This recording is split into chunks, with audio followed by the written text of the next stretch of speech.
coming back from a very serious injury that has left your recovery on again, off again, but getting to a point where you've certainly been able to practice football.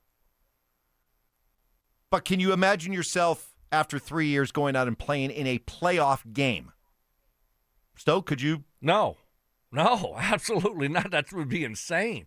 Now, hockey's different, obviously, because if you put him on the fourth line and he's playing, under 10 minutes or whatever the case may be, then all right, but if you're out there in football and you're trying to get open and Peyton Manning's looking to throw you the football and you can't get open, you can't get off the line of scrimmage, that's a different situation. But no, that's the feeling that you get when you're out on the field in those pressure situations, it's you can't duplicate that in practice. I don't care how much practice you go to and go through to get ready for those moments. So no, but I couldn't. That's so much time off.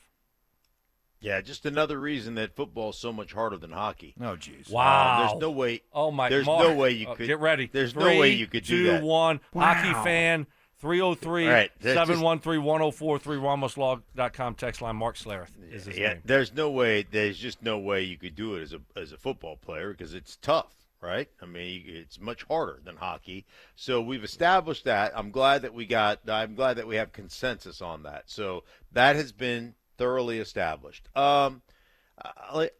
Listen, I look at it like at some point you gotta figure it out, right? So at some point, ramp him up, and you're gonna have your answer. If he responds well, put him out there on the fourth line. I don't know what kind of moves you have to make from a roster construction. Who do you have to sit? Who can come up? But, if you get injured or he doesn't respond well, then, you can go right back to what you were. So, if not now, when? You're going to wait around for another year? I think this is the time where you ramp him up as many practices you have going on. At some point, he's got to have some contact in practice, and then – you make a decision, right before the playoffs if you're going to play him or not. All right. We'll hear more from Gabe, Lispy Gabe, as we're referring to him today. That'll be coming up a little bit later on in the show. So, Mark, Stoke and I got after it a little bit with Mel Kiper coming out with a new mock draft today that had the Broncos at number 20 taking a receiver, Teteroa McMillan from Arizona. How would you feel about them taking a wide receiver with the 20th pick in the first round?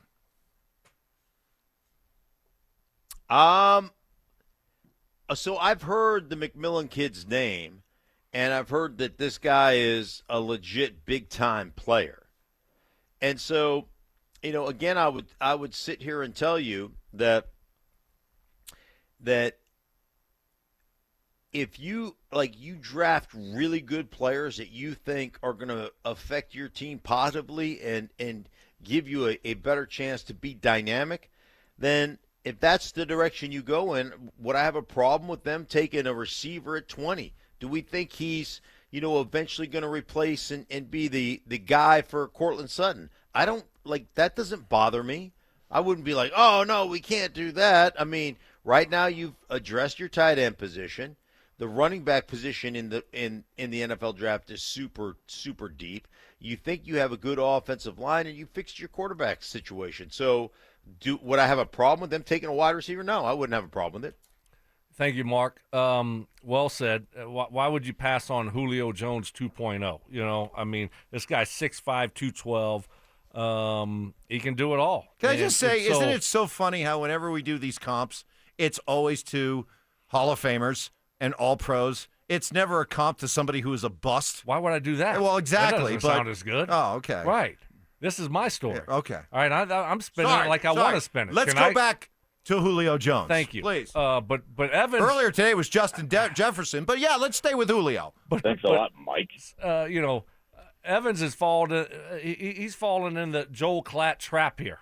All of a sudden, We don't need receivers. We don't want receiver. Okay, all right, keep on. Because screw them. Keep on having that thought, okay? And we'll see, all of a sudden Bo Nix doesn't develop, and you're like, well, we don't have any receivers. Why can't this guy catch? What? Look at Troy Franklin. He dropped another one. Oh, my goodness. Cortland Sutton's getting old. Hey, Mike, what about 4 years from now? Right? I mean, do you see how much these top-tier receivers are making? Let's go get one on a rookie deal that's going to be great, and we can watch him and Bo look like the next Manning and Stokely. Oh, jeez. Wow. For the next decade. Wouldn't that be special? That'd be awesome. Right. Well, then I'll just wait and get that guy in the, 5th round, 6th round? Where'd you get drafted? Oh. Fourth. Wow. Fourth. Wow. Wow. Stink went in the 12th. So. I thought it was the 16th. Yeah. I mean, the other thing is, have they had conversations about a new contract for Cortland? I asked Kliss about that earlier. He said they had preliminary discussions, encouraging discussions at the combine. So, okay. So they've chatted. At some point you need to replace him. Do you have a legit kind of ex-receiver on your roster right now that could replace Cortland? No. So, I mean, I always look at teams like the Philadelphia Eagles. You know what? They've got the best offensive line in football. You know what they've done? They've continued to address their offensive line. They went out and got Becton last year in free agency. They draft Cam Jurgens, even though they've got a center that's an all-pro center. They go ahead and draft him. Like, they continue to address a strength, and they just keep rotating through there, and it maintains that position of strength. I don't see a problem with that kind of philosophy. Does this feel like a Sean Payton move to you? Does this feel like a Sean Payton move with the moves that they've made at wide receiver the last couple of years, trading up for Marvin Mims, taking Troy Franklin, getting Devon Vele, and knowing how he has backed up those picks by saying, hey, I got Marcus Colston in the 7th round. I got Michael Thomas in the 2nd round. Does going out and following up those first 2 drafts with taking a receiver in the 1st round, does that feel like a Sean Payton move to you? Your narrative. Does that feel like a Sean Payton move to you? What feels like a Sean Payton move to me is finding really good football players and drafting them regardless of position. Now, he's drafted first-rounders before. Brandon Cooks, I believe, was a first-rounder. What else? They drafted another kid in the 1st round a few years ago, maybe 8-9 years ago. It didn't work out, but they did draft with the Saints another first-rounder, and forget what the kid's name is, but so I just look at Sean, and I think Sean, sees value in a player and sees what a player could be, what he thinks a player could be, and then he's not worried about the round or whatever. He just wants really good football players. So yeah, could I see it happening? Yeah, because I think he's a chameleon that way. I think he's just going to go, who's the best football player that we have on our board, and who's going to help us?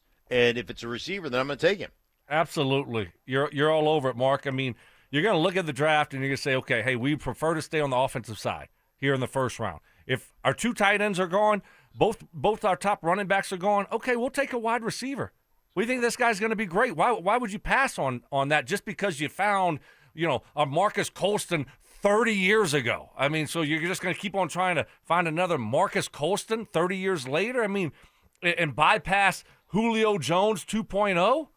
I mean, so Sean Payton's all about finding good football players, great football players. And if that's a receiver in the 1st round, they got him graded really highly, they'll take him. The other thing is, you can't forget, we talk about running backs this, running backs that. Well, he took a couple running backs in the 1st round. Ingram, he took Reggie Bush. So he'll take skill position guys in the 1st round. By the way, you can't help but notice the symmetry here. In 2014, with the 20th pick in the draft, they took wide receiver Brandon Cooks. So it has been done before. All right, you guys are kind of talking me into it a little bit. I guess, and I hate to sound like a petulant child, but I want a tight end. I want a tight end. I do too. I want a tight end, and we can get one in the 2nd round. No, we can get it. Oh, I want a tight end. I want special at a tight end. I don't want Adam Troutman. I don't want Greg Dulcich. I think he's a bum. I want a tight end. I want a stud. You want Warren. You want Loveland. all I've been hearing, every mock draft other than this one had Colston Loveland going to the Broncos at 20. This is like the first mock I've seen that doesn't have Loveland going to the Broncos. In fact, he actually has Loveland going earlier. Mel has Colston Loveland going to Indianapolis, Stokley's real favorite team, at number 14. Near and dear. That's my first love. And never get over your first love, right? That's what they say. So he might not even be on the board. Warren will be gone too. Right. So what do? You can't force the issue. But Evans was over here earlier, Mark, saying, trade up and get a tight end. Trade up. Yeah, I know. Now he's willing to give us. He's panicking.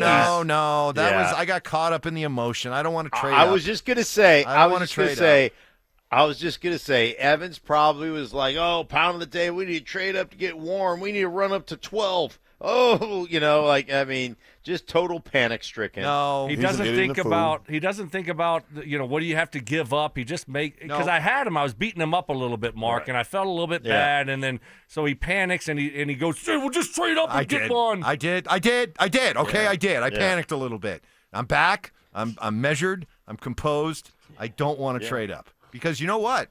Honestly, I actually have a lot of faith and trust in Sean and George, and I actually think that when it comes to doing the drafts, I think those two working together are better than most. Elite. So you know what you could do? I don't want them James Marilat.